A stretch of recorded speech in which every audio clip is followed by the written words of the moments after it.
Bonjour à tous, vous êtes sur la chaîne UO Plus Foot et on va pronostiquer les matchs de cette journée 23 de Ligue 1 qui commencera demain avec Brest-Marseille.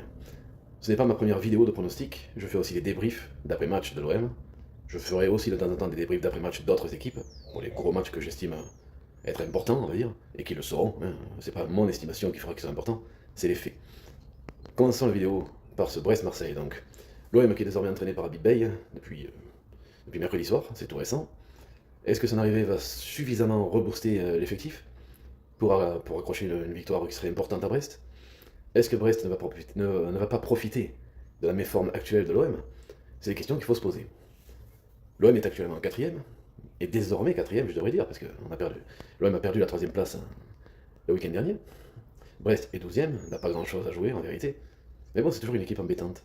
C'est toujours une équipe qui est difficile à manœuvrer.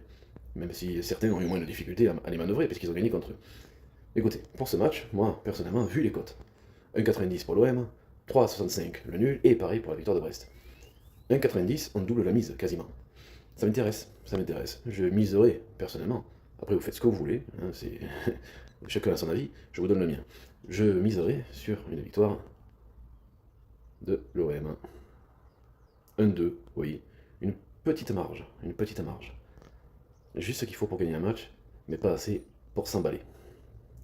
Ensuite, on a RC Lens Monaco. Et ça, on y reviendra à la fin de la vidéo.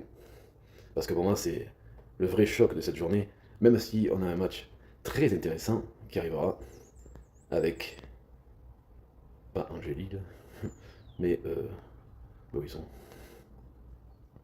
On a perdu Lyon. On a perdu Lyon. Mais oui, Lyon. Strasbourg-Lyon, voilà. Ah bah quand même, hein, Strasbourg-Lyon, c'est intéressant. Mais pourquoi il n'apparaissait pas sur l'écran de droite, hein? Ah, ça y est. On les a retrouvés. On a retrouvé les Lyonnais. Mais d'ailleurs, on va commencer par eux, pour la peine. Pour m'excuser. Donc, Strasbourg-Lyon, ça c'est un match intéressant quand même. Vachement. Strasbourg, une équipe toujours jeune, dynamique, pleine de talent. Lyon, pareil. Lyon est en pleine bourre, désormais troisième de Ligue 1, avec que des victoires en ce moment, depuis le début de l'année. Strasbourg alterne le bon, le moins bon, ils sortent de match nul au Vélodrome, qu'ils sont venus arracher avec ce penalty de Panicelli. Panicelli qui est d'ailleurs un très bon buteur. Et on pourrait peut-être voir ce que ça vaut au niveau des cotes des buteurs le concernant en tout cas. Panicelli, 2,55. Ah ben c'est pas mal du tout. Personnellement, ça m'intéresse pas mal, vous voyez. Après pour le résultat sec de ce match, Strasbourg-Lyon, à Strasbourg, à la Méno, Strasbourg est donné favori malgré tout. Hein. Vous voyez, Strasbourg est favori. Je ne suis pas forcément d'accord avec ça. Bon après, ce que j'en pense moi, hein. Je ne suis pas bookmaker. Mais bon, eh, je verrais bien un nul. Je verrais bien un nul parce que je ne vois pas Lyon perdre, et je ne vois pas non plus Strasbourg ne pas gagner chez eux. Mais bon, les deux équipes ne peuvent pas gagner. Donc pourquoi pas un nul, si possible avec des buts. 2-2, pourquoi pas, admettons. Bon, quand ça voudra fonctionner, ce sera sympathique, hein. Bon, on y reviendra plus tard. Ah, bon, mais plus tard c'est maintenant. Waouh, waouh, waouh. Oh, waouh, waouh, waouh. Ok, on y arrive. Ouais, on y arrive. Je fais avec les moyens du bord. Pour tout vous expliquer, je filme avec mon téléphone, avec l'écran splitté, et une petite caméra que vous voyez. Qu'est-ce qu'il fait là, lui? Bon, c'est bon. On va y arriver. Voilà. On fait ce qu'on peut, écoutez. Hein. Bon, faisons les matchs dans le désordre complètement. AJ Auxerre Rennes. Ah bah, Rennes désormais entraîné par Francaise, depuis hier. Oh là là, j'en ai marre. Hein. Mais qu'est-ce qu'il me fait? Pourquoi il m'a mis 2-1 pour les Olympiques? Bon, pourquoi pas après tout. Aïe aïe aïe. Donc, Rennes, désormais entraîné par Francaise, je disais, depuis hier, depuis mercredi, qui est donné favori contre Auxerre, ça me semble assez logique, vu l'état de forme des deux équipes. Rennes est quand même 6ème de Ligue 1, c'est pas rien, c'est pas innocent. Auxerre lutte pour le maintien, évidemment. Rennes est donné largement favori, en tout cas, d'après ceux qui ont joué, vous voyez sur l'écran de gauche, 81% des joueurs ont misé sur Rennes. 9% sur Auxerre et 10% sur le match nul. La dernière fois que j'ai vu des trucs comme ça, c'était pour le dernier match de Rennes, justement, contre Paris. 99% des joueurs avaient opté pour la victoire du PSG, et finalement, bah, ils s'en sont pris 3 dans la gueule, et ils ont perdu 3-1. Donc écoutez, pour ce match-là, ma sensation à moi, mon avis, n'hésitez pas à donner le vôtre d'ailleurs, ce sera une victoire de Rennes. Je ne vois pas autre chose, malgré une JOCR qui va s'accrocher, je ne vois pas autre chose que la victoire de Rennes, simplement parce que bah, ils sont un petit peu meilleurs hein, qu'Auxerre, malheureusement pour les Auxerrois. Après, Auxerre à domicile, c'est toujours compliqué. C'est toujours difficile de gagner à Auxerre. Mais bon, malgré tout, je verrais bien une victoire 2-1 De rien, oui, j'aime beaucoup les deux. Hein. Oh là là. Voyons voir ensuite ce qu'on peut avoir. Du coup, ça a mis 2-1 pour Monaco contre Lens. Par le plus grand des hasards, hein. Je ne pense pas que ce sera ça. D'ailleurs, hop, je vais les faire de suite. Et comme j'ai dit, on y reviendra à la fin de la vidéo. Toulouse-Paris FC. Toulouse-Paris FC. On va essayer de les retrouver ici aussi. Parfait. Toulouse donné favori 1,86. Paris, cote de Paris à 4. Et le match nul à 3,40. Je vois Toulouse gagner. On va pas y aller par 4 chemins. Je vois Toulouse gagner, et si possible, avec une belle avance. 3-1. Pourquoi? Eh bien tout simplement parce que Toulouse est meilleur que Paris FC. Paris FC traverse des zones de turbulence en interne et ont beaucoup de mal à enchaîner des bons résultats. Vous voyez d'ailleurs sur les 5 derniers matchs, l'écran de droite, une seule victoire. 3 matchs nuls, dont un contre l'OM, et une défaite dernièrement 5-0 contre Lens à domicile. Quand on perd 5-0 contre Lens à domicile, bon, perdre contre Lens, c'est pas très grave, parce que bon, beaucoup d'équipes ont perdu contre Lens cette saison, mais à domicile, s'en prendre 5, ça fait mal à la tête quand même. Hein.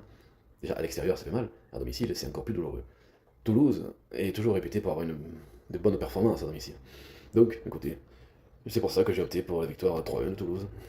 Après, le score est accessoire. Ça peut être 2-0, ça peut être 4-2, mais dans tous les cas, le plus important, ce qu'il faut retenir, c'est Toulouse. Hop, PSG-MS, mon dieu, le choc des extrêmes. PSG est désormais deuxième. Vous voyez la défaite contre Rennes au dernier match, alors que personne ne s'y attendait. Metz 18ème, et tout le monde s'y attendait. Désolé. Cote à 1,10 pour le PSG, 10,50 le nul, 14,50 Metz. PSG qui vient juste de battre Monaco, à Monaco, en barrage de Ligue des Champions, 3-2 après avoir été mené 2-0. Je ne vois pas les joueurs de Luis Enrique tomber dans ce piège. Mais bon, après tout, le football est ainsi fait. Le football est fait de pièges, il est fait de surprises, il est fait de renversement de situation. Pourquoi pas, dans l'absolu? Pourquoi pas oser mettre un petit billet sur Metz? Ou en tout cas sur une cote qui peut être intéressante, notamment au niveau des buteurs. J'aime beaucoup les buteurs. Au niveau des buteurs messins, on pourrait imaginer un but de Gauthier, le capitaine, pourquoi pas sur un coup franc, un penalty, ou même sur une action construite, pourquoi pas.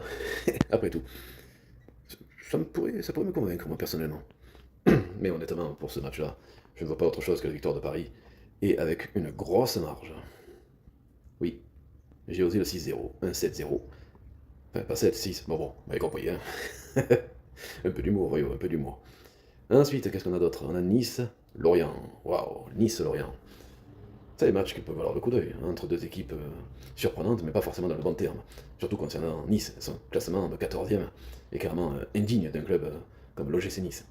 Lorient a une très très bonne série, ils ont eu beaucoup de victoires consécutives, une défaite récemment, mais ils sont repartis sur une autre victoire. De mon point de vue, je pense qu'on assistera à un match plutôt engagé. Je dis ça, ça finit 0-0. Pourquoi pas. Après tout, hein, le 0-0 peut avoir une bonne valeur. D'ailleurs, vous voyez la cote du nul à 3,55. Hein. Dans l'absolu, pourquoi pas. Mais je pense qu'on verra des buts et des équipes qui ne se départageront pas, par contre. Je vais partir sur un 2, 2. Hop. Oh, c'est horrible. Là. Voilà. Nantes-Le Havre. Bon, du coup, ça m'a affiché un 2 pour Nantes. On va changer ça de suite, d'ailleurs. Parce que Nantes est en pleine galère. Et Le Havre, de mon point de vue, est meilleur. Je ne vois pas Nantes marquer 2 buts. Je les vois même pas marquer en vérité. C'est malheureux. Mais c'est ce que je pense. Alors j'aimerais bien que ça arrête de déconner par contre, parce que sinon c'est un petit peu chiant. On va y arriver, on va y arriver. Oui, voilà. Ouais. Nantes 0, 2, Le Havre. Oui, mais les cotes se valent. Les deux équipes ne se valent pas tellement, en vérité. Le Havre est, je pense, supérieur. Et je les vois gagner contre Nantes. En tout cas, à cette heure où je fais la vidéo. On a Angers contre Lille. Lille, Lille flottante, Lille perdue, Lille introuvable. Faites tous les jeux de mots que vous voulez. Tout ce qui vous plaira conviendra. En tout cas, Lille est perdue en ce moment, en championnat en tout cas. Ils ont un match important ce soir, au moment où je fais la vidéo, contre je sais pas qui d'ailleurs. Ils ont un match important en Europa League. Espérons pour eux qu'ils puissent redresser la tête, hein, que ça puisse leur servir comme pansement. Angers, Lille, ce sont des équipes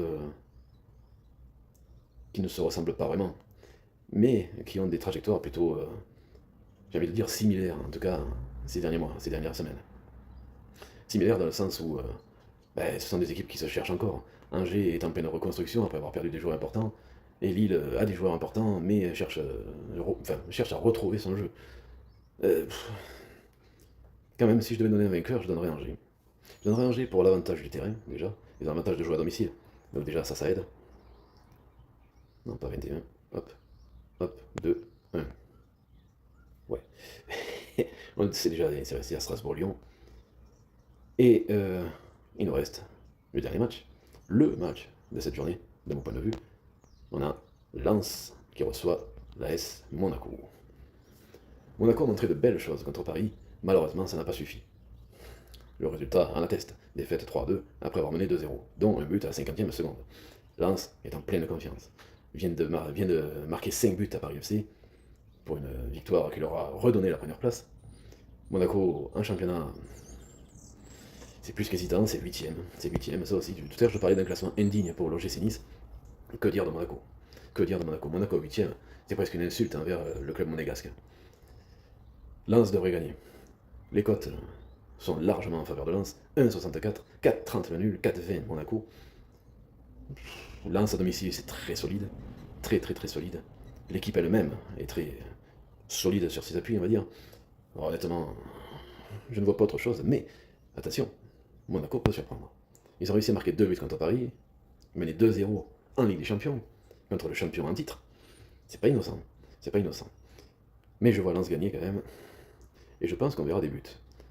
On va changer du 2-1, on va mettre un 4-2 en double là aussi. Et petite surprise, entre guillemets, on pourrait chercher un buteur, et pourquoi pas centre de Mathieu Hudol et tête d'Hudson-Edouard. À 2,20.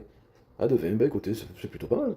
Une cote à 2,20 pour un buteur, oui, ça se prend, de mon point de vue, encore une fois. N'hésitez pas à donner le vôtre, d'ailleurs. N'hésitez pas à commenter, à liker, à partager, à communiquer, tout simplement, pour qu'on puisse échanger sur tout ça. Donc voilà, en résumé, ce que je pense des matchs qui vont arriver. Vous les voyez défiler là. Le 6-0 de Paris, c'est osé quand même, mais tout à fait possible. Victoire de Rennes, nul, Nice-Lorient, Le Havre, Angers et Strasbourg-Lyon. Donnez-moi votre avis. Dites-moi ce que vous en pensez. Ce sont mes prédictions, entre guillemets, pour cette journée-là, au moment où je fais la vidéo en tout cas. Si je change d'avis, je vous le ferai savoir. Mais honnêtement, je ne reviendrai pas, je pense, sur ce que je viens de dire. Sur ce, écoutez, je vous souhaite une bonne journée. N'hésitez pas à retrouver les autres vidéos que j'ai fait, les pronostics, les débriefs. Et je poste aussi des shorts sur l'actualité du football, pas que de l'OM, même s'il y a beaucoup d'actualité de l'OM en ce moment. Ça devrait se calmer un petit peu là maintenant. Peut-être. Peut-être pas, on verra. Donc voilà, on se dit à bientôt pour une nouvelle vidéo de pronostic, pour le débrief qui arrivera, et pour les nouvelles du football en général. Bonne journée!